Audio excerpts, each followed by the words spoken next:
मुखं करोति वाचालं पंगुं लंघयति गिरिं यत्कृपातमहं वन्दे श्रीगुरुं दीनतारिणं परमानंदमाधवं श्री चैतन्येश्वरम। हरे कृष्णा माता जी सन प्रभु जी, दंडवत प्रणाम। हम शिक्षाष्टकम जो कंटिन्यू कर रहे हैं इसका सेमिनार सीरीज। आज हम छठवां श्लोक देखेंगे। तो एक्चुअली जब हमने शुरू किया था तब हमने बोला था कि एक्चुअल में हम जब ये शास्त्रों को पढ़ते हैं तो श्रील प्रभुपाद ने बोला था कि भगवत गीता जो है वो ग्रेजुएशन की तरह है, श्रीमद् भागवतम पोस्ट ग्रेजुएशन की तरह, और भक्ति रसामृत सिंधु एलएलबी है, because it's like a law book of भक्ति। और ये जो चैतन्य चरितामृत है ये पीएचडी की तरह है। और जो हम शिक्षाष्टकम की चर्चा कर रहे हैं ये पीएचडी का लास्ट टॉपिक है, यानी एक्चुअली अंत्य लीला, आदि लीला, मध्य लीला, ऐसे तीन पार्ट होते हैं चैतन्य चरितामृत के। तो ये जो शिक्षाष्टकम है ये अंत्य लीला के अंत में आता है, राइट। तो ये बहुत ही हाई लेवल का सब्जेक्ट है, और चैतन्य महाप्रभु ने सिर्फ 8 श्लोक दिए हैं, उसमें ही उन्होंने पूरी फिलॉसफी, पूरा इमोशन, सब कुछ हमें सिखाने का प्रयास किया है, राइट। तो जब हम ये टॉपिक बात कर रहे हैं, और अगर आप नए हो भक्ति में, जैसे कुछ लोग एसजीआर करके अभी अभी ज्वाइन हुए हैं, या फिर भक्ति के बारे में उनको ज्यादा ज्ञान नहीं है, तो उनको ये चीजें समझना मुश्किल हो सकता है। कुछ चीजें आप समझ जाओगे लेकिन शायद कुछ चीजें आप समझ नहीं पाओगे। बट आप उस पर चिंता मत कीजिए, क्योंकि जैसे जैसे आप भक्ति में आगे बढ़ेंगे आपको ये चीजें समझ में आ जाएगी। तो ज्यादातर हम ऐसा ट्राई करते हैं कि कोई जपा सेशन में 100-150 लोग जो भी आते हैं, कुछ लोग एडवांस डिवोटीज होते हैं, कुछ लोग मीडियम होते हैं, कुछ लोग नए होते हैं, तो सबको समझ में आ जाए ऐसा हम कस्टमाइज करके, राइट, आपको बताने का प्रयास करते हैं। लेकिन कभी कभी ना हम स्टैंडर्ड को लोड कर नहीं सकते, राइट। कुछ चीजें हम कितना भी इजीली समझाने का प्रयास करें वो हम कर नहीं सकते, राइट। तो इसलिए अगर आपको कुछ चीजें समझ में नहीं आ रही हैं तो भी आप चिंता ना करें, आगे जाके आप समझ जाएंगे, या फिर आप इस क्लास को बार बार सुनेंगे आगे जाके भी तो भी आप समझ पाएंगे, राइट। तो मैं भी कोई एडवांस डिवोटी नहीं हूँ, या फिर भक्ति में मेरी भी कोई इतनी ज्यादा मेच्योरिटी नहीं है उसकी वजह से मैं बात कर रहा हूँ, ऐसा कुछ नहीं है। मैं भी सीखने का प्रयास कर रहा हूँ और आपको बताने का प्रयास कर रहा हूँ। पहले मुझे भी ज्यादा कुछ समझ में नहीं आया था, लेकिन धीरे धीरे अभी अभी थोड़ा थोड़ा समझ में आ रहा है। तो जितना मैं समझा सकता हूँ उतना मैं ट्राई करूंगा। बट अगर कुछ नहीं समझा पाया तो आप आगे जाके भी सीख सकते हैं इससे, ठीक है। तो ये जो छठवां श्लोक है ये बहुत ही इमोशंस के आधार पर है। पहले 5 श्लोक जो होते हैं वो साधना भक्ति के साथ हम रिलेट कर सकते हैं, लेकिन ये जो छठवां श्लोक है और सातवां और आठवां ये है तो भक्ति के हायर लेवल्स पे हमें लेके जाते हैं, हायर एंड डीपर लेवल्स पे, राइट। तो इसमें भाव और प्रेम भक्ति इसके स्टेज पे रहती है, इसलिए हम शायद ज्यादा रिलेट नहीं कर पाते हैं, राइट। बट लेकिन अगर भक्ति में आगे बढ़ेंगे तो ये सब हमारे साथ भी होने वाला है। तो ये छठवां श्लोक क्या बोलता है? नयनम गलदश्रुधारय वदनम गदगदरुद्धया गिरा पुलकैर्निचितं वपु कदा तव नाम ग्रहणे भविष्यति। ओ भगवान, कब मेरे आंखों से अश्रु की धारा बहने लगेगी, राइट। कब मेरा गला जो है वो एकदम सूख जाएगा, चोक हो जाएगा जब मैं बात करना चाहूंगा, राइट। कब ऐसा हो सकता है कि मेरे रोंगटे खड़े हो जाए, राइट। कब मैं जब आपका नाम लूंगा तो ये सारे इमोशंस मेरे से बाहर निकलेंगे, राइट। तो एक्चुअली भगवान का नाम लेते हुए हमारे आंखों से अश्रु निकलना, अश्रुओं की धारा निकलना, राइट, और हमारा गला सूख जाना या फिर चोक हो जाना, राइट, या फिर हमारे रोंगटे खड़े हो जाना, ये एक्चुअल में हो सकता है अगर हम अच्छे से शुद्ध नाम ले रहे हैं, राइट।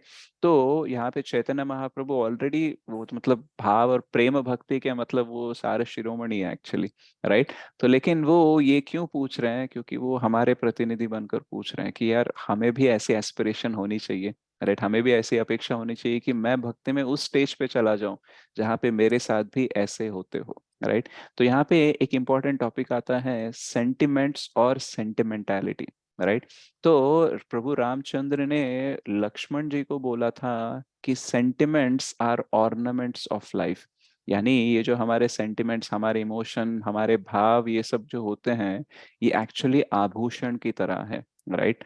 तो ये वृत्तांत कब आता है, मतलब ये जो लीला होती है वो तब होती है भरत मिलाप से पहले। तो जब राम, लक्ष्मण और सीता के समेत जब वनवास में रहते हैं तो राम जी और लक्ष्मण जी को लगने लगता है कि दूर में, यानी बहुत ही नजदीक, को एक सेना जैसे कोई आ रही है, क्योंकि यहाँ पे ये जो वाइब्रेशन है, ये जो पूरा माहौल दिख रहा है, तो लग रहा है कि कोई हमारे निकट आ रहा है। तो लक्ष्मण जी को बोलते हैं कि जरा देखो कौन आ रहा है। तो लक्ष्मण जी ऐसे झाड़ चढ़कर देखते हैं तो वो देखते हैं कि भरत, कैकेयी और पूरी अयोध्या की सेना आ रही है।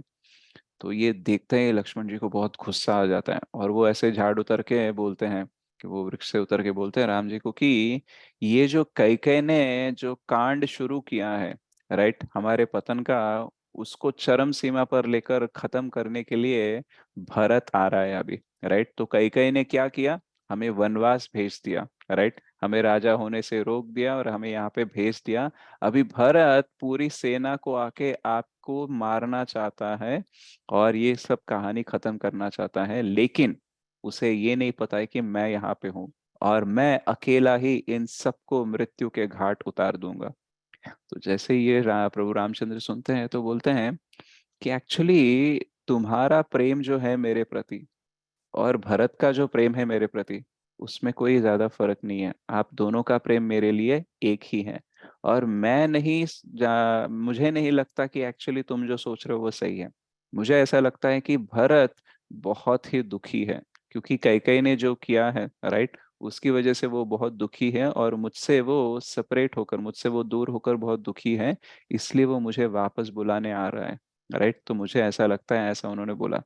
तो जब भरत आते हैं तो बोलते हैं कि देखो आपको वापस चलना ही होगा एंड ऑल, तो बहुत कन्विंस करने का प्रयास करते हैं, राइट, प्रभु रामचंद्र को कि आप अयोध्या लौट जाइए, आपको ये वनवास करने की कोई जरूरत नहीं है एंड ऑल।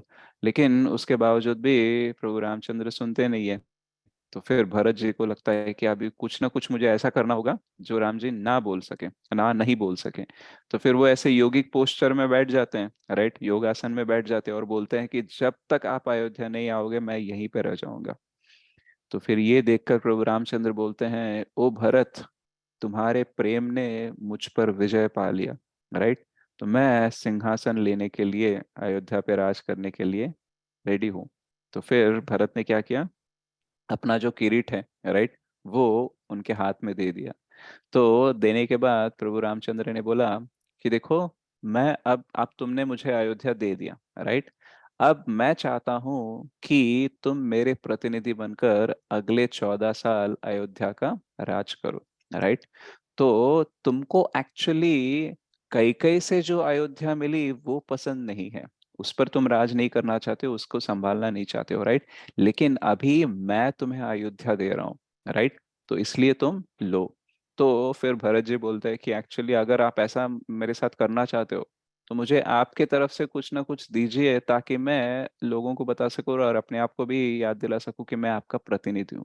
तो सबसे बेस्ट है कि आप मुझे आपकी चप्पल दे दीजिए, आपके पादरक्षक दे दीजिए, राइट।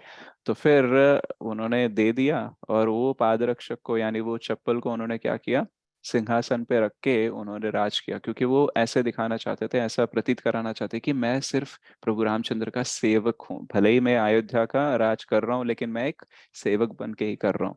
तो एक्चुअल में जब दो भाई लड़ते हैं ना भौतिक जगत में, राइट, तो एक दूसरे को साथ इतना लड़ते कि एक दूसरे को चप्पल लेके भी मारने के लिए या फिर जूते फेंक के मारने के लिए भी रेडी हो जाते हैं, राइट। क्योंकि जब हम देखते हैं, जब प्रॉपर्टी डिस्प्यूट आता है तो लोग किसी भी हद तक चले जाते हैं। लेकिन यहाँ पे प्रभु रामचंद्र और लक्ष्मण जी और भरत को यहाँ पे हम देखेंगे, तो यहाँ पे वो एक दूसरे के, मतलब भरत जी पूछ रहे हैं पादरक्षक दो ताकि मैं सिंहासन पे रखूं, राइट, और मैं उसके पादरक्षक का सेवक बन के, ऐसे में ऐसी वाली फीलिंग दिखा रहे हैं, राइट। तो जब ये पूरा हो जाता है तो वो भरत चले जाते हैं वापस अयोध्या, पूरी सेना चली जाती है। तो फिर लक्ष्मण जी बोलते हैं कि राम जी को कि मुझे इतना गुस्सा क्यों आता है। तो फिर प्रभु रामचंद्र बोलते हैं, ओ लक्ष्मण, तुम ना सेंटिमेंटल हो। तो फिर लक्ष्मण पूछते हैं कि क्या सेंटिमेंट्स होना, यानी कोई भावनाएं होना, क्या गलत बात है, सेंटिमेंट्स होना गलत बात है। तो प्रभु रामचंद्र बोलते हैं, actually sentiments are the ornaments of life. यानी ये जो हमारे भाव होते हैं, हमारे जो मनोभावनाएं होती है, ये एक्चुअली आभूषण की तरह है। लेकिन एक बात आपको जाननी होगी कि हमें अपनी भावनाओं को चूज करना चाहिए, हमें उस भावनाओं का निर्णय, मतलब चूज करना चाहिए जो हमें पुरोगति दे, मतलब हमारी अभिवृद्धि दे, राइट, हमारे क्या डेवलपमेंट करे, वैसे वाले इमोशंस को, वैसे वाली फीलिंग्स को, वैसे वाली भावनाओं को ही हमें चूज करना चाहिए और उसका पोषण करना चाहिए। हमें उन भावनाओं को, उन फीलिंग्स या उन इमोशंस की पोषण नहीं करनी चाहिए, पोषण नहीं करना चाहिए जो हमें नीचे लेके जाते हैं, राइट। तो यहाँ पे कहने का मतलब क्या है कि हमें सेंटिमेंट्स होने चाहिए, राइट, लेकिन हमें सेंटिमेंटल नहीं होना चाहिए। अब इसमें फर्क क्या है, सेंटिमेंट्स रहना मतलब हमारे इसमें मनोभावनाएं रहना। तो हम एक जीव है, हम इस भौतिक जगत में है या फिर आध्यात्मिक जगत में है, हमारे इमोशंस होते हैं, हमारे सेंटिमेंट्स होते हैं, हमारे फीलिंग्स होते हैं, उसको हम निकाल के जी नहीं सकते। लेकिन हमें चूज कौन से करने हैं? हमें वो चूज करने जो हमें ऊपर लेके जाए, ना कि वो नीचे लेके जाए, राइट। तो इसका मतलब क्या है कि कभी कभी कुछ चीजें हमें अच्छी ना लगे, राइट, अच्छी फीलिंग ना आए, फिर भी हमें करनी चाहिए। जैसे हम देखते हैं कभी कभी हमें चैंटिंग करने का बिल्कुल मन नहीं होता है, राइट, क्लास सुनने का बिल्कुल मन नहीं होता है, भागवत पढ़ने का मन बिल्कुल नहीं होता है। लेकिन अगर हम सारी चीजें अगर मन के ऊपर छोड़ दिया, तो एक भी अच्छी चीज हमसे नहीं करवाएगा वो, राइट। कभी कभी भगवान की कृपा की वजह से हमें इतना अच्छा दर्शन हो जाता है, इतना अच्छा चैंटिंग हो जाता है, हमें लगता है कि बस चैंटिंग ही करते रहो, राइट, जीवन में कुछ और नहीं करना है, चैंटिंग ही करना है, कितना अच्छा अनुभव आ रहा है। तो कभी कभी ऐसा भी लग सकता है। तो भले ही अच्छा अनुभव मिले या ना मिले, भले ही अच्छी फीलिंग आए ना आए, हमें करना चाहिए जो अच्छा है, राइट। तो इंग्लिश में भी ऐसा बोलते हैं कि what feels good may not yield good, and what yields good may not feel good. यानी कभी कभी अच्छे काम की अच्छी फीलिंग नहीं आ सकती है। लेकिन अच्छी फीलिंग नहीं आ रही है इसका मतलब ये नहीं है कि वो अच्छा नहीं है। जैसे बच्चे अगर पढ़ने को बोले तो उन्हें अच्छी फीलिंग नहीं आती, लेकिन पढ़ाई करेंगे तो अच्छा ही होता है ना। कभी कभी मैं गोवर्धन प्रभु का एग्जाम्पल दे रहा था, कभी कभी इतने आइडियाज देते हैं, इतनी सेवा के अपॉर्चुनिटीज क्रिएट करते हैं कि लगने लगता है कि बस इनसे थोड़ा सा दूर भाग जाऊं, क्योंकि मैं दिखता हूँ या फिर उनका कॉल आता है तो लगता है कि आप कोई ना कोई सेवा देने वाले हैं। तो पहले तो थोड़ा अच्छा नहीं लगता है, लेकिन जब पूरी सेवा हो जाती है, राइट, तब लगता है कि बहुत अच्छा किया मैंने अपनी फीलिंग्स को फॉलो ना करके, राइट। अगर मैं वही करता जो मुझे अच्छा लगता तो शायद मैं ऐसे नहीं बन पाता, राइट। तो ये हमारा सौभाग्य है कि हमें गोवर्धन प्रभु जैसे डिवोटिस मिले हैं जो एक्चुअली बहुत उत्साह रखते हैं भक्तों को आगे बढ़ाने के लिए। जैसे हमारा कल का इवेंट हुआ था, एसजीआर के जो ग्रेजुएट्स थे उनको हमने गेट टुगेदर करवाया, उनका ऑफलाइन प्रोग्राम।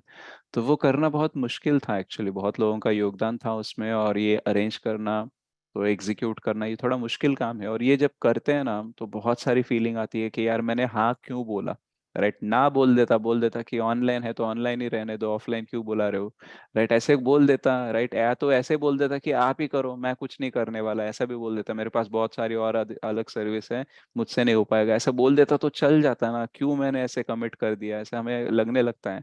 लेकिन जब पूरा हो जाता है, भक्तों का आनंद देखकर, उनकी प्रगति देखकर लगता है कि यार करना चाहिए। और हम सर्विस ही तो मांगते हैं कृष्ण से, हरे कृष्ण महामंत्र करके, राइट। तो फिर जब सर्विस मिल रही है तो हम ऐसे क्यों बोले कि मुझे नहीं करना है, राइट। तो समझ में आ जाता है कि देखो हमेशा फीलिंग्स के ऊपर नहीं जाना चाहिए, राइट। अगर हम सिर्फ फीलिंग्स के ऊपर, मनोभावना के ऊपर ही सारे निर्णय लेने लगेंगे, तो कोई गारंटी नहीं है कि हम जीवन में प्रगति कर पाएंगे, राइट। कभी कभी अधोगति इसी वजह से होती है क्योंकि हम सिर्फ वही काम कर रहे हैं जो हमें अच्छा लगने लगा है। तो यहाँ पे ये श्लोक के संबंध में हम ये सब क्यों समझने का प्रयास कर रहे हैं? क्योंकि कभी कभी हम शास्त्रों को भी साइड में रख देते हैं और फीलिंग्स के आधार पर हम आगे बढ़ना चाहते हैं। तो श्रील रूप गोस्वामी भक्ति रसामृत सिंधु में बताते हैं, श्रुति स्मृति पुराण आदि पांचरात्र विधिम विना एकांतिकी हरेर भक्तिर उत्पातैव कल्पते। यानी अगर हम श्रुति स्मृति पुराण, यानी हमारे वेद, हमारे उपनिषद और हमारे पुराण, इन सबको अगर हम साइड में रख के सिर्फ वही बोल रहे हैं कि देखो मेरे मन में ऐसा लग रहा है, मुझे ऐसा लग रहा है कि ऐसा करना चाहिए, राइट, ये मेरी फीलिंग है, राइट, ऐसा सोचकर अगर हम आगे बढ़ने लगेंगे, तो हम अपसिद्धांत बहुत क्रिएट कर लेते हैं। यानी जो पर्टिकुलर सिद्धांत होता है, जो शास्त्र प्रामाणिक होते हैं, उसे छोड़कर कोई हम जो प्रामाणिक नहीं है उसमें गिर सकते हैं। जैसे आज की डेट में देखते हैं, सबका अपना अपना एक धर्म निकल जाता है, सबकी अपनी अपनी एक फिलॉसफी लग जाती है। वो बोलते हैं मेरी लाइफ का फंडा ये है, मेरी लाइफ की फिलॉसफी है, मुझे ऐसे जीना है, वैसे जीना है। तो हमें अपने फंडे, अपनी फिलॉसफी नहीं क्रिएट करनी होती है, राइट। शास्त्रों से तत्व ज्ञान लेना है और वो वाली फिलॉसफी पे हमें जीवन अपना आधारित करना चाहिए। अगर हम ऐसा नहीं करेंगे तो क्या हो जाएगा? भले ही हम धर्म की बात करते हो, लेकिन बहुत सारा अधर्म फैलाएंगे हम समाज में, राइट। उत्पात एवं मतलब क्या है कि डिस्टरबेंस, राइट। कभी कभी हम देखते हैं कुछ लोगों की भक्ति की वजह से ना डिस्टरबेंस हो जाता है, कुछ लोगों को धार्मिक बनने की वजह से डिस्टरबेंस क्रिएट हो जाता है। क्यों? क्योंकि शास्त्रों के आधार पर जब नहीं होता है और ज्यादातर फीलिंग्स के आधार पर रहता है, तो फर्स्ट थिंग क्या है, हमारा मन ऑलरेडी बहुत चंचल रहता है, राइट। और अगर हम मनोधर्म पे जाएंगे, यानी हमारा जो मन कह रहा है वही अगर धर्म मान के चलने लगे, तो कभी मन अच्छा करवाएगा, कभी बुरा करवाएगा, और ज्यादा टाइम बुरा ही करवाएगा। तो उसकी वजह से क्या है, सब अपने अपने मन की करने लगे, तो क्या हो जाएगा, सोसाइटी में डिस्टरबेंस होगा ही, राइट। तो मतलब हम दिखा तो देंगे लोगों को कि हम धार्मिक हैं, लेकिन हम जो काम कर रहे हैं उसकी वजह से उनको डिस्टरबेंस ही होगा। तो ये चीज एक्चुअली हम देखते हैं सहजियास में। तो ये जो सहजियास होते हैं ये एक्चुअली क्या होते हैं, मतलब ये आप वृंदावन जाओगे या फिर थोड़ा सा भक्ति में आगे बढ़ोगे, तो इनके बारे में आप सुनोगे, तो ये करते तो ऐसा दिखावा है कि वो राधा और कृष्ण के बहुत महान भक्त हैं, राइट। लेकिन वो शास्त्रों को फॉलो नहीं करते हैं, वो गुरु को नहीं मानते हैं, वो बोलते हैं कि गुरु की आवश्यकता क्या है, हम डायरेक्टली कृष्ण के साथ कनेक्शन क्यों नहीं बना सकते। बट एक्चुअली शास्त्र बोलते हैं कि गुरु के थ्रू ही हम कृष्ण के पास जाते हैं, राइट। इवन चैतन्य चरितामृत में बोलते हैं कि ब्रह्मांड भ्रमित को न भाग्यवान जीव, गुरु कृष्ण प्रसाद पाए भक्ति लता बीज। एक्चुअली हमें कृष्ण की वजह से गुरु मिलते हैं, और गुरु की वजह से हमें कृष्ण मिलते हैं। तो गुरु और कृष्ण दो पटरियों की तरह है, जिसपे हमारे भक्ति का जीवन ट्रेल की तरह चलता है, राइट। एक पटरी पे चल नहीं सकता ना। तो गुरु और कृष्ण हमारे लिए इंपॉर्टेंट है, और हम गुरु को भी कृष्ण के प्रतिनिधि समझते हैं, इसलिए हम गुरु के प्रति समर्पित होते हैं, राइट। वो गुरु का आश्रय लेते हैं। तो ये जो सहजियास होते हैं ये नहीं लेते हैं, राइट, गुरु का आश्रय नहीं लेते हैं, गुरु की बात नहीं सुनते, गुरु को तो मतलब कॉन्सेप्ट ही नहीं एक्सेप्ट करते हैं, शास्त्रों को भी फॉलो नहीं करते। उसकी वजह से क्या हो जाता है, जब हम गुरु का आश्रय नहीं लेते हैं, शास्त्रों का आश्रय नहीं लेते हैं, हम माया से प्रभावित हो जाते हैं। तो यहाँ पे क्या होता है कि भले ही वो भक्ति करने का प्रयास करते होंगे या फिर कृष्ण के साथ बहुत सारा अटैचमेंट दिखाते होंगे, लेकिन फिर भी माया में गिर जाते हैं। और उसी वजह से क्या होता है कि बहुत सारी गलत चीजें करने लगते हैं ये सहजियस। तो एक तो गलत चीजें करते हैं और उसका गलत जस्टिफिकेशन भी देते हैं। एक तो गलती करना गलत है, ऊपर से गलती को इतना बड़ा लॉजिक देना कि एक्चुअली कृष्ण के प्रति मेरा इतना प्रेम है इसलिए ऐसा हो रहा है। ऐसा अगर बोलने लगे तो वो बहुत अच्छी बात नहीं है। Excuse me.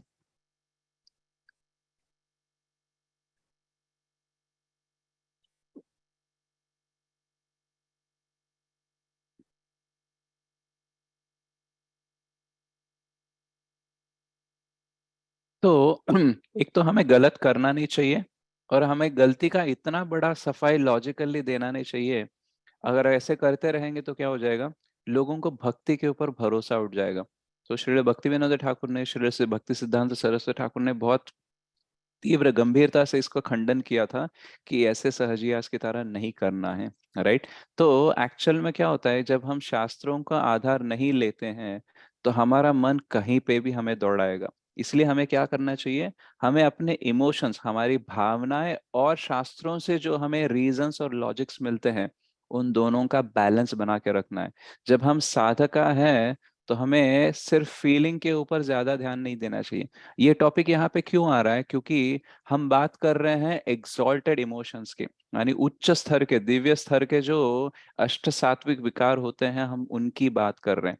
जैसे आंखों से अश्रु निकलना, मतलब वॉइस चोक हो जाना, या फिर रोंगटे खड़े हो जाना, ये वाला एक्सपीरियंस ना, कभी कभी बहुत सारे लोगों को लगता है कि ये एक्सपीरियंस किसी का भी है ना, वो बहुत बड़े भक्त हैं, इसलिए कुछ लोग इसका दिखावा भी करते हैं।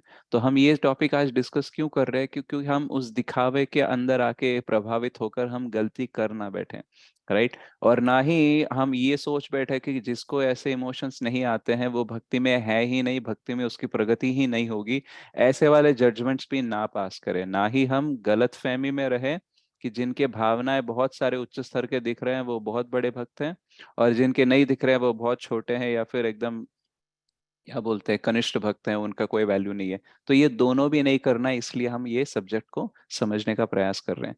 तो एक्चुअल में देखा जाए तो चार कैटेगरीज होती है, राइट। तो वो चार कैटेगरीज में क्या है कि मटीरियलिस्ट यानी भौतिकवादी होते हैं, जो कृष्ण से भी डिटैच्ड है, उन्हें कृष्ण की कोई नहीं पड़ी है, राइट। और वो माया से बहुत आसक्त है।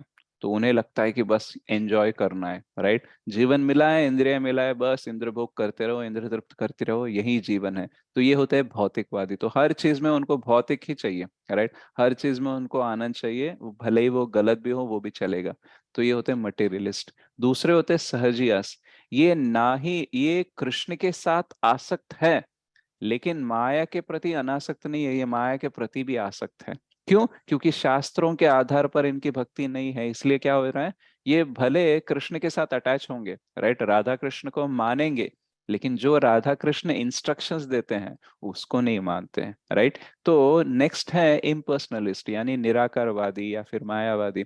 तो इनका क्या है, ये कृष्ण से आसक्त नहीं है, ना ही ये माया से आसक्त है, राइट। तो इनका गोल क्या होता है, बस निराकार ब्रह्मन से हमें यूनाइट हो जाना है, उनके अंदर मिल जाना है। तो ऐसा वाला रहता है।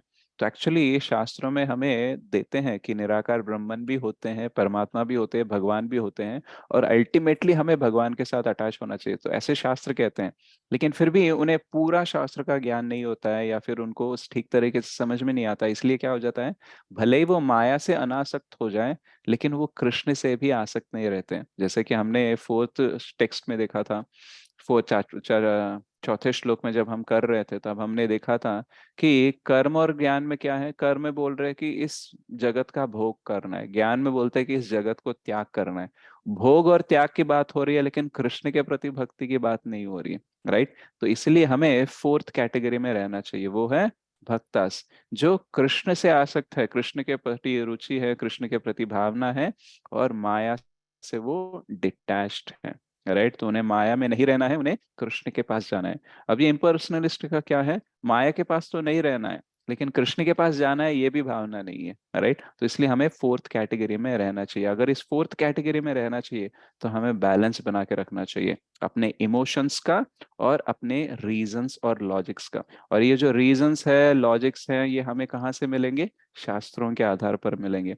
हम खुद का ही कोई लॉजिक नहीं बनाएंगे, खुद का ही रीजन नहीं बनाएंगे, देखो मेरे को ऐसा लगता है, राइट, मेरे हिसाब से यही होना चाहिए इसलिए मैं ये कर रहा हूँ। तो अपने हिसाब से, अपने अंडरस्टैंडिंग से नहीं जाना है, हमें शास्त्रों की अंडरस्टैंडिंग लेनी है, और शास्त्रों के हिसाब से हमें भक्ति में आगे बढ़ना चाहिए। तो अगर हम ज्यादा ही लॉजिकल बन गए, राइट, अगर हम बोल रहे हैं कि सबको एनालिसिस करके ही हमें जानना चाहिए, राइट, तो क्या हो जाएगा, हम इतने एनालिटिकल बन जाएंगे, मतलब सांख्या और एनालिसिस विश्लेषण हम इतना करते रहेंगे कि ऐसा क्या हो जाता है कि कृष्ण को भी हम एनालिसिस मोड पे ही ले जाते हैं। जैसे चैतन्य चरण प्रभु को एक बार एक आर्टिकल लिखने के लिए रिक्वेस्ट आई थी, कि एक सवाल है, उस एडिटर ने बोला कि कृष्ण काले क्यों होते हैं, राइट। तो ये इसके ऊपर आप एक आर्टिकल लिखो, और ना आप नॉर्मल चीजें जो जनरली बताते हो वो मत बताओ, कुछ नया बताओ आप, राइट। तो फिर चैतन्य चरण प्रभु को लगा ये नया बताओ वाला ऐसा क्यों, मतलब रिक्वेस्ट आया है, राइट। तो कृष्ण क्यों काले हैं, क्या है, हम नॉर्मली जो बात करते हैं वही बता सकते हैं ना, क्यों अलग से कुछ बोलना है, कुछ कुछ नया क्यों बोलना है। तो उन्होंने जब बात की एडिटर से, तो उन्होंने बोला कि एक्चुअली रिसेंटली एक आर्टिकल आया था जिसमें उस बंदे ने लिखा था कि एक्चुअली कृष्ण काले क्यों है, क्योंकि काला मतलब अंधकार, अंधकार मतलब अविद्या। तो जो भी रूप होता है, राइट, वो एक्चुअली अंधकार होता है, और वो अविद्या होती है, और वो माया होती है, राइट। तो हमें क्या करना चाहिए, उस रूप से ऊपर जाना चाहिए, निराकार जाना चाहिए। आकार मतलब ही माया, निराकार मतलब ब्रह्म, यानी ब्रह्म ज्योति पे हमें जाना चाहिए। और ब्रह्म ज्योति कैसा होता है, वाइट होता है।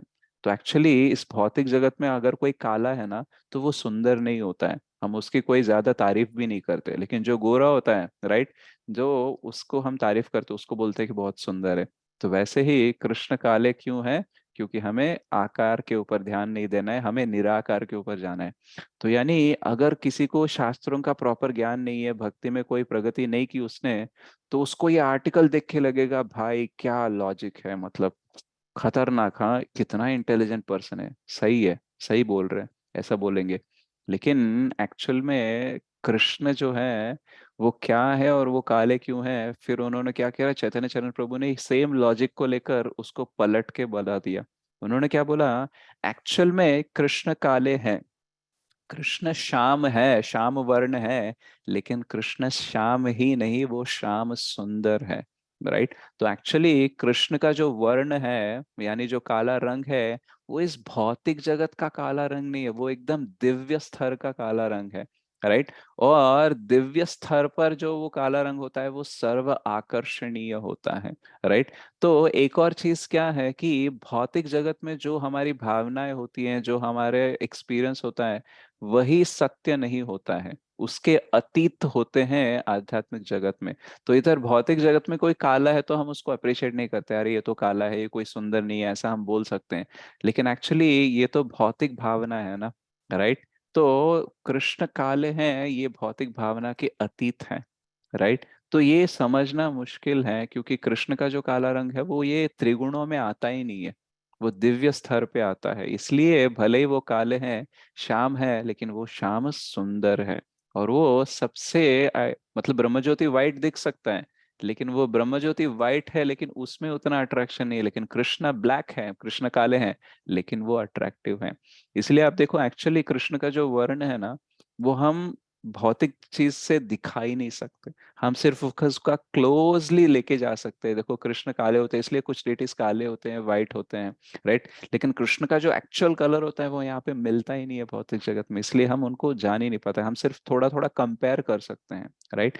तो ये बात हम क्यों कर रहे हैं? क्योंकि जब हम निराकारवाद में चले जाते हैं, बहुत सारा एनालिटिकल बन जाते हैं, तो भावना खत्म ही हो जाती है। राइट। और भक्ति में कृष्ण के प्रति भावना होना चाहिए। राइट। हम साधना भक्ति भी करते हैं, भाव और प्रेम भक्ति भी होता है। तो सारा ये नवविधा भक्ति जो होता है, 9 स्टेजेस ऑफ भक्ति जो होता है, राइट, इसमें दोनों आते हैं, रीजंस और लॉजिक्स भी आते हैं, और इमोशंस भी आते हैं। अगर कृष्ण के प्रति कोई इमोशन ही नहीं है, राइट, तो फिर हम उनसे प्रेम कैसे करेंगे? और अगर प्रेम ही नहीं करेंगे, तो फिर हम यहाँ पे भगवत धाम कैसे जाएंगे? कैसे हम डिसाइड करेंगे कि उनके साथ हमें रहना है? राइट।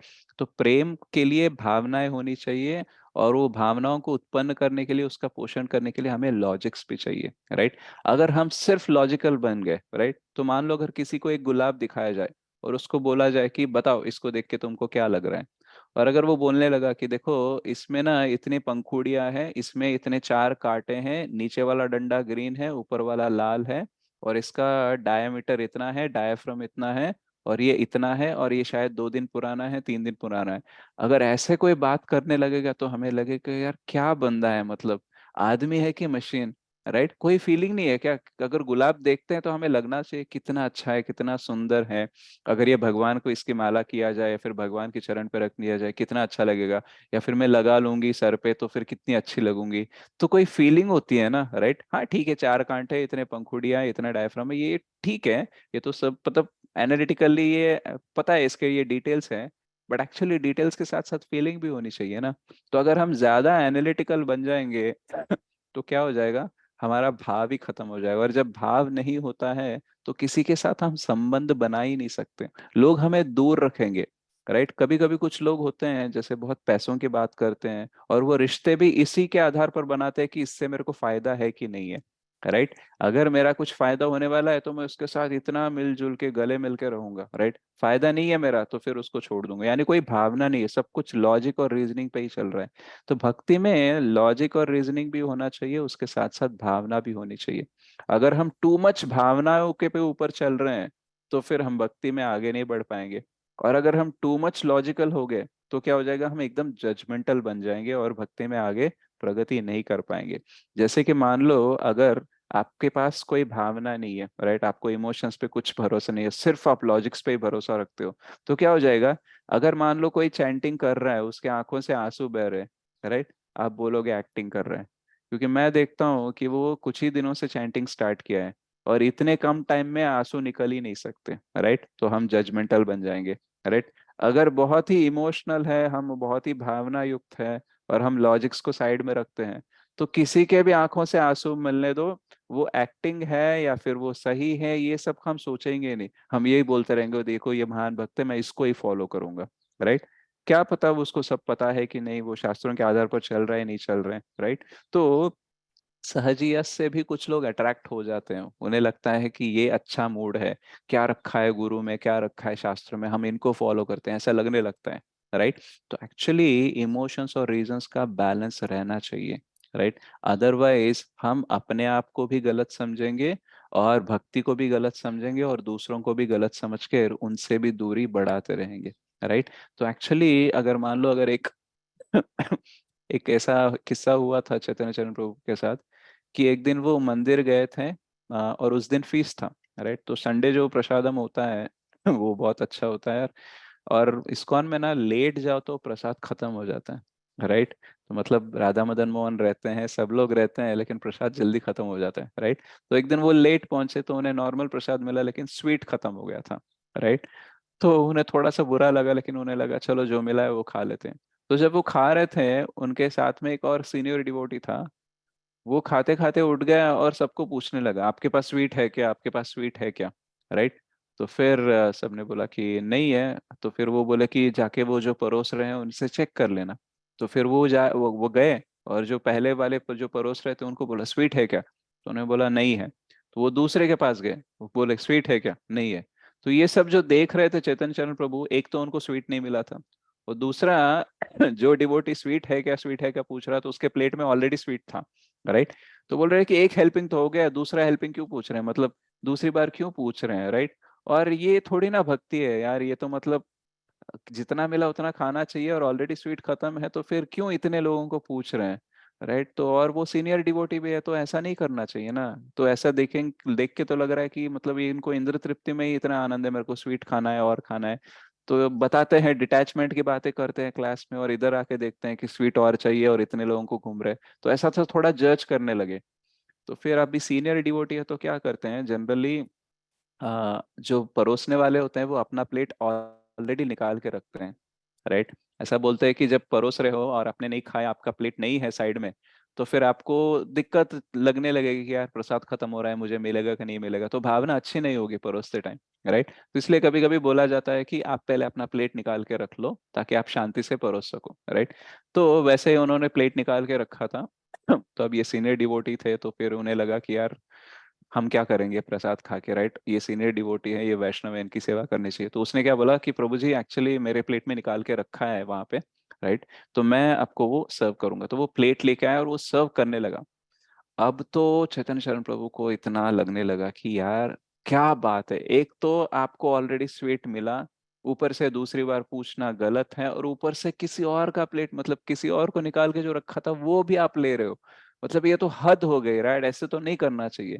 तो ये इतना तक सोचने लगे। और जैसे ही वो डिवोटी जो परोस रहा था वो सीनियर डिवोटी की प्लेट में से डालने वाला था, तो सीनियर डिवोटी ने बोला कि एक्चुअली मुझे नहीं चाहिए, उसके लिए चाहिए, राइट। तो उन्होंने उंगली दिखाई चैतन्य चरण प्रभु की तरफ, राइट। तो ये देखकर अब शॉक हो गए चैतन्य चरण प्रभु, बोले कि अगर वो लास्ट पार्ट मैंने देखा बिना मैं चला गया होता तो इस डिवोटी के बारे में मेरी क्या फीलिंग रहती, क्या जजमेंटल में हो जाता, राइट।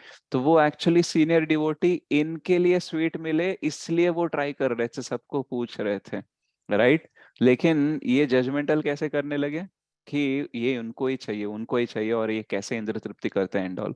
तो क्या होता है कि एक्चुअली जब हमारी भावनाएं और रीजंस प्रॉपरली शास्त्रों के आधार पर नहीं होते हैं तो हम लोगों को गलत समझ बैठते हैं। एक्चुअली किसके जीवन में क्या चल रहा है, किसका इमोशन क्यों बाहर आ रहा है, हमको बिल्कुल नहीं पता होता है, राइट। एक्चुअली हम बहुत लोगों के साथ जीते हैं, बहुत लोगों को देखते हैं, लेकिन एक्चुअल में उसके उसके हृदय में क्या चल रहा है, उसके मन में क्या चल रहा है, उसके जीवन में क्या चल रहा है, पूरी जानकारी होती नहीं है हमारे पास। इसी वजह से क्या करते हैं, हम सबको मिसअंडरस्टैंड करते रहते हैं, अपने आप को भी मिसअंडरस्टैंड करते हैं, दूसरों को भी करते हैं। तो हमारा इमोशंस और ये रीजनिंग लॉजिक हमारा बैलेंस्ड क्यों रहना चाहिए, ताकि हम लोगों को समझ सके, राइट। और हम लोगों को ना गलत समझे और अपने आप को भी ना समझे। कभी कभी क्या होता है कि जब हम ये ऐसे श्लोक पढ़ लेते हैं कि नयनम गलदश्रुधार या वदनम गदगदर उद्धया गिरा पुलकैर निचितम वपु कदा तव नाम ग्रहणे भविष्यति। तो ये इमोशंस मैं 10 साल से चैंटिंग कर रहा हूँ, मेरे को ये इमोशन कभी आए ही नहीं, राइट। इसका मतलब मेरी कोई प्रगति हो ही नहीं रही है। और वो व्यक्ति 1 महीने से कर रहा है राइट। और उसके मतलब उसके इमोशंस बाहर आते हैं, वो मेरे को बोलता है कि मेरे को इतना अच्छा लगा, मेरे आंखों से आंसू निकल गए। तो फिर हम अपने आप को सोचते लगेंगे यार मैं चैंटिंग कर रहा हूँ मतलब कोई फायदा नहीं हो रहा है मेरा, राइट। वो 1 महीने से कर रहा है, उसका हो गया, तो मतलब ये तो अनफेयर है यार, मैं इतने दिन से कर रहा हूँ तो मुझे आना चाहिए। तो हम क्या बन गए, एक्चुअली हम अपने आप को गलत समझने बैठ गए, राइट। और ऊपर से अगर हम बहुत ही ज्यादा लॉजिकली सोच रहे हैं और हमने हिसाब लगा लिया कि देखो ऐसे स्टेज पे आने के लिए, नयनम गलत अश्रुधाराय होने के लिए मिनिमम 20-30 साल तो लगते ही है, उसके पहले आता ही नहीं। अगर हमने इतना लॉजिकल हो गए हम, राइट। और अगर किसी के आंसू निकल रहे हैं, राइट, और हम बोलने लगे कि हो ही नहीं सकता, जैसे कोई आके आपको बोल दे कि एक्चुअली ना कल मेरे सपने में कृष्ण आए थे, राइट। तो फिर हम उन्हें बोलेंगे, एक मिनट रुको, क्या तुम्हारे सपने में कृष्ण आए थे? 1-2 महीने से तो तुमने चैंटिंग करना शुरू किया है, और मैं देखता हूँ चैंटिंग करते टाइम पे तुम ऐसे डुकली मारते रहते हो, ऐसे सोते रहते हो। मुझे नहीं लगता कि कृष्ण तुम्हारे सपने में आएंगे, ऐसे ही दिखावा मत करो। और हमने ऐसे जजमेंट पास कर दिया। तो फर्स्ट थिंग, कृष्ण उसके सपने में आ सकते हैं या नहीं आ सकते हैं, ये डिसाइड करने वाले हम कौन होते हैं? कृष्ण स्वराट है, वो किसी के भी स्वप्न में आ सकते हैं, किसी के भी पास जाके कोई भी उसका एक्सपीरियंस दे सकते हैं, किसी के साथ भी आदान प्रदान कैसे भी कर सकते हैं। तो हम कौन होते हैं जो बोलने वाले कि देखो तुम 1-2 महीने से ही चैंटिंग कर रहे हो, तुम सोते रहते हो, तुम्हारे सपने में तो आ नहीं सकते हैं, राइट। तुम फालतू में ऐसे सहजिया की तरह बिहेव करना चाहते हो, कि ऐसे दिखावा करना चाहते हो कृष्ण सपने में आए एंड ऑल। तो हम क्या करेंगे, ऐसे जजमेंट पास कर देंगे। तो ऐसे करेंगे तो क्या हो जाएगा कि लोगों अपने से दूर हो जाएंगे, राइट। उन्हें लगने लगेगा कि यार ये मेरी भावनाओं को समझ ही नहीं रहा है, राइट। एक्चुअली कृष्ण सपने में आ सकते हैं, श्रील प्रभुपाद सपने में आ सकते हैं अपने, लेकिन पॉइंट ये है कि सपने में कौन आया, क्या बताया, ये इंपॉर्टेंट है। लेकिन उससे भी ज्यादा इंपॉर्टेंट है कि जब तुम सपने से जाग रहे हो, तुम्हारी जब नींद खुल रही है, उसके बाद में तुमने क्या किया, वो इम्पोर्टेंट है। ये नहीं सोचना चाहिए कि मेरे सपने में कृष्ण नहीं आए हैं, राइट, तो फिर उसके सपने में आए हैं और हम उसका वो चल रहा है, उसका पब्लिसिटी चल रहा है, लोग उसको एकदम मतलब क्या बोलते हैं, प्रशंसा कर रहे हैं कि हाँ कृष्ण आए एंड ऑल, मुझे भी, मेरी भी वैसी प्रशंसा होनी चाहिए कि मेरे सपने भी में आए। तो ये एक्चुअली पॉइंट है ही नहीं, राइट। पॉइंट ये है कि हमारी नींद खुलने के बाद क्या हमारी सेवा बढ़ी, क्या हमारी गति बढ़ी भक्ति में, क्या हमारा प्रेम कृष्ण के प्रति बढ़ा? क्योंकि कृष्ण किसी के भी सपने में आ सकते थे, लेकिन मेरे सपने में आए, मतलब ये उनकी कृपा है, कितने कृपालु है, कितने दयालु है, कि मैं उतना शुद्ध भक्त नहीं हूँ, फिर भी मेरे सपने में आए, राइट। तो ये कृपा देखकर हमारी भक्ति बढ़नी चाहिए, उनके लिए कुछ और करने का प्रयास करना चाहिए हमें, राइट। लेकिन अगर हम सिर्फ यही सोच रहे हैं कि देखो सपने में आ गए हैं, तो ये मैं सबको बताऊंगा और इसकी वजह से मुझे प्रशंसा मिलेगी या फिर मुझे अच्छा लगने लगेगा, this is not the point, right. इसके लिए हम कोई पब्लिसिटी करने की जरूरत नहीं है, और इस अगर नहीं भी आते हैं तो हमें दुखी होने की भी जरूरत नहीं है। जैसे माधवेंद्र पुरी के सपने में जब गोपाल जी आए थे, उन्होंने बोला था देखो मुझे ऐसे ऐसे जमीन के नीचे गाड़ के रखा गया है, मुझे आप वहां से निकालो, राइट। तो वो सपने में आए, ऐसा होता है बहुत सारे भक्तों के जीवन में, बहुत सारे जो शुद्ध भक्त होते हैं उनके जीवन में, उनके सपनों में भगवान आते हैं और इंस्ट्रक्शन देते हैं।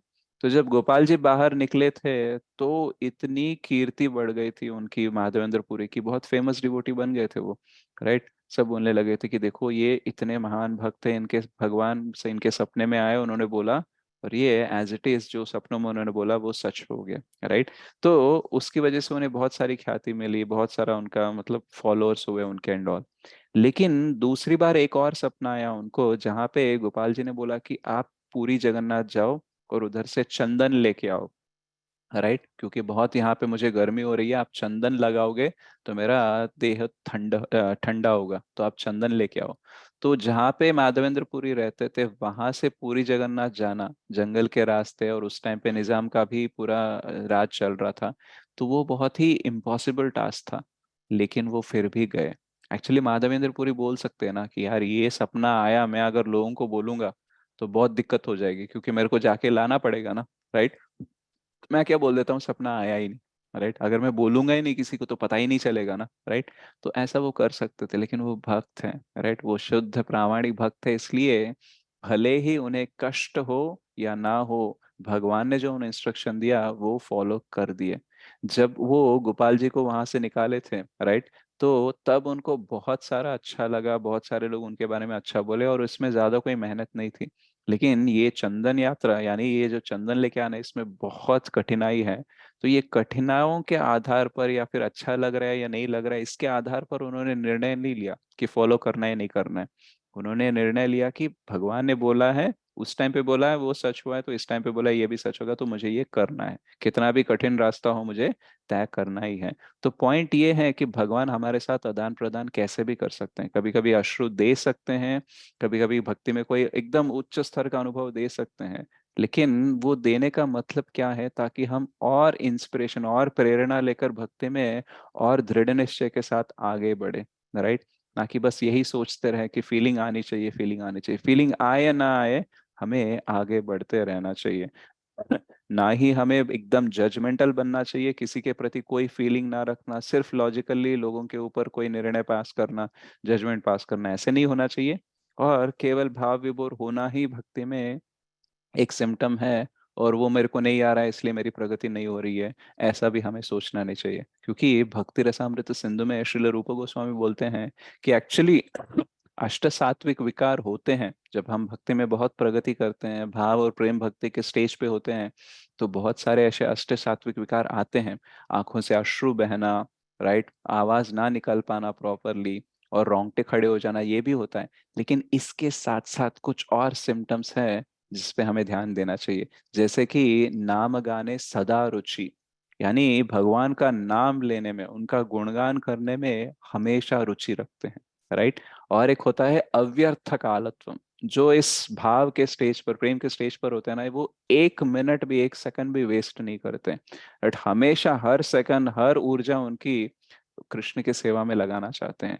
तो हम देखते हैं कि एक्चुअली ये जो आंखों से पानी निकलना, रोंगटे खड़े होना, ये कभी कभार हो सकता है, कभी कभार नहीं होगा। लेकिन ये जो नाम गाने सदा रुचि है, राइट, और ये जो अव्यर्थ कालम है ना, ये कंटिन्यूअसली चलते रहता है। तो अगर भक्त एडवांस्ड है या नहीं है, बहुत प्रगति कर चुका है नहीं कर चुका है, ये केवल हमें आंखों से पानी निकल रहा है क्या, रोंगटे खड़े हो रहा है क्या, इसके आधार पर ही नहीं देखना चाहिए। हमें ये भी देखना चाहिए कि क्या वो अव्यर्थ कालत्व फॉलो हो रहा है, या फिर वो टाइम वेस्ट कर रहा है, राइट। जैसे मैं देखता हूँ कि कोई अगर भक्त है, आपको जब वो कृष्ण कथा बोल रहा है तो एकदम वो आंखों से उसके अश्रु आ रहे हैं, राइट, और वो एकदम भाव विभोर हो रहा है। लेकिन आप उसके साथ एक दिन दो दिन रहोगे, आपको लगता है कि यार ये भाव विभोर तो हो रहा है, लेकिन ये बाकी सारे काम भी बहुत भौतिक चीजें करते रहते हैं, राइट। और मतलब ऐसा नहीं है कि वो कृष्ण को स्मरण करते हुए सब कर रहा है, वो नॉर्मल व्यक्ति की तरह बाकी सारे भी काम कर रहा है। और टाइम मिलता है तो हमेशा वो कृष्ण की तरफ नहीं देख रहा है, कुछ और भी देख रहा है, टीवी भी देख रहा है, मूवी भी देख रहा है एंड ऑल। तो फिर आपको लगेगा कि यार ये भाव विभोर तो होता है, लेकिन ये हमेशा नहीं रहता है, तो शायद ये एडवांस नहीं है। क्यों? क्योंकि ये भाव विभोर होना एक ही सिम्टम नहीं है शुद्ध भक्त का या फिर भक्ति में प्रगति करने का। दूसरा भी सिम्टम है अव्यर्थ कालत्व, वो बिल्कुल टाइम नहीं वेस्ट करता है, राइट। और समुत्कंठा, उसमें हमेशा ईगरनेस रहता है कि कब मैं कृष्ण से मिलूंगा, कब मैं कृष्ण के बारे में सुनूंगा। सो उत्कंठा रहती है उसमें, राइट। तो ये क्वालिटीज पे हमें देखना चाहिए। तो भक्ति भक्ति रसामृत सिंधु में ये सारी चीजें हमें क्यों बताते हैं? क्योंकि हम कभी भी किसी भी गलत फहमी में ना रहें। हमें ये नहीं समझना चाहिए कि मैं भाव विभोर नहीं हो रहा हूँ इसलिए मेरी कोई प्रगति नहीं हो रही है, और जिसका भाव विभोर हो रहा है वो एकदम प्रगति में है। दोनों भी गलत हो जाएंगे। आपको सारा एनालिसिस प्रॉपरली करना होगा, और अच्छे से फीलिंग रख के करना होगा, और ये बैलेंस करते रहेंगे तो आगे जाके ये जो स्टेज बता रहे हैं चैतन्य महाप्रभु, नयनम गलत अश्रुधारा, ये सारी चीजें हमारे साथ हो सकती है, राइट। और अगर ये बीच में ही हो रहा है, मतलब हम उस स्टेज पे नहीं है फिर भी हमारे साथ ऐसा हो रहा है कुछ मिनटों के लिए या फिर कुछ दिन के लिए, तो ये कृष्ण की कृपा है, राइट। और ये कृष्ण की कृपा को हमें समझकर भक्ति में और सीरियस बनना चाहिए, और हमें हमेशा शास्त्रों का आधार रखना चाहिए, राइट। अदरवाइज हमारी भक्ति क्या हो जाएगा? उत्पात एवं, हमारी भक्ति वजह से हम भी डिस्टर्ब रहेंगे और लोगों को भी डिस्टर्ब करते रहेंगे, राइट। तो इमोशंस आर इम्पॉर्टेंट, बट उसके साथ साथ लॉजिक्स भी होने चाहिए, रीजंस भी होने चाहिए, और इन दोनों का समन्वय रख के, राइट, बैलेंस रख के हमें भक्ति में आगे बढ़ते रहना चाहिए। इसकी वजह से क्या हो जाता है, हम कृष्ण के पास जाते हैं, दूसरों को भी कृष्ण के पास लेके जा सकते हैं, और दूसरों को भी हम अपने पास रख सकते हैं। अदरवाइज हम कृष्ण से दूर हो जाएंगे, दूसरों को भी कृष्ण से दूर करेंगे, अपने आप को भी लोगों से दूर करेंगे, राइट। तो हमें ना ही इमोशनल फूल बनना है, ना ही सेंटिमेंटल बनना है, ना ही टू मच एनालिटिकल या लॉजिकल बनना है। हमें क्या करना है? हमें इमोशन, सेंटिमेंट्स, फीलिंग्स रखनी चाहिए, उसके साथ साथ लॉजिक्स और रीजंस भी रखने चाहिए, ताकि हम भक्ति में प्रगति कर सके और दूसरों को भी भक्ति बांट सके। तो ये श्लोक होता है अपना छठवां, जो जहाँ पे हमने चर्चा की कि कैसे सेंटिमेंट्स और सेंटिमेंटालिटी के बीच में डिफरेंस बताया था रामचंद्र ने लक्ष्मण जी को भरत मिलाप के आधार पर। और उसके बाद में हमने देखा कि कैसे भक्ति रसामृत सिंधु में बाकी सिम्टम्स भी हमें दिए हैं, राइट। केवल नयनम गलदश्रुधारा ही नहीं, अव्यर्थ कालत्वम भी होना चाहिए। केवल वदनम गदगद हृदया नहीं, समुत्कंठा भी होनी चाहिए। केवल पुलकैर निश्चितम वपु कदा नहीं, अव्यर्थ कालत्वम भी होना चाहिए। तो ये सारे एडवांस स्टेजेस में जो होते हैं सिम्टम्स, ये भी हमें सीखने चाहिए। और सेंटिमेंट्स का और लॉजिक्स का रोल होता है हमारे भक्ति में, तो उसको प्रॉपरली समझना चाहिए, ताकि हम किसी को ऐसे ही जजमेंट ना कर दें, राइट। और ना ही हम अपने आप को बड़ा समझने लगे इसके आधार पर, और ना ही किसी को हम छोटा समझे इसके आधार पर। देखो, तुम्हारे कभी आंसू आए क्या? इतने दिन से चैंटिंग करते हो, मतलब तुम्हारा कुछ नहीं हो रहा है भक्ति में आगे। या फिर हम अपने आप के बारे में सोच रहे हैं, देखो यार वो 1-2 महीने से चैंटिंग कर रहे हो, उसके कितना भाव विभोर होता है वो। मैं 10 साल से कर रहा हूँ, एक आंसू नहीं निकलता है मेरे आंखों से। तो हम अपने आप के बारे में गलत नहीं समझेंगे, दूसरों को भी हम गलत नहीं समझेंगे। और सहजियस को हम फॉलो नहीं करेंगे, क्योंकि उनको वो भाव विभोर होने का वो करते तो हैं दिखावा, लेकिन एक्चुअली वो अव्यर्थ काल तुम ये सारे फॉलो नहीं करते, वो गुरु को नहीं मानते, शास्त्रों को नहीं मानते। इसकी वजह से क्या हो जाता है, भक्ति के लिए एक गलत नाम भी आ सकता है। तो इसलिए हमें ये श्लोक को बहुत बारीकी से समझना चाहिए, राइट।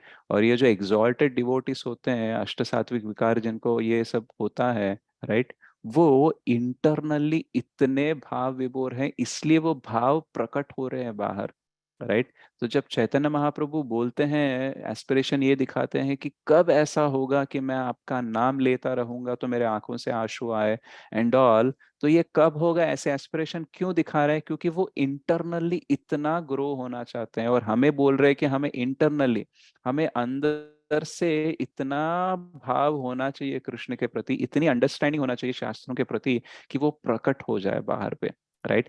बाकी चीजें हम इमिटेट कर सकते हैं, राइट। मे बी आंखों से आंसू निकालना, रोंगटे खड़े करना, इसको थोड़ा सा हम प्रैक्टिस करेंगे तो इमिटेट कर सकते हैं। लेकिन ये समुत्कंठा, अव्यर्थ कालत्वम और नाम गाने सदा रुचि, ये वाले हम ऐसे ही नहीं एक्टिंग कर सकते, इसको डेवलप करना पड़ता है।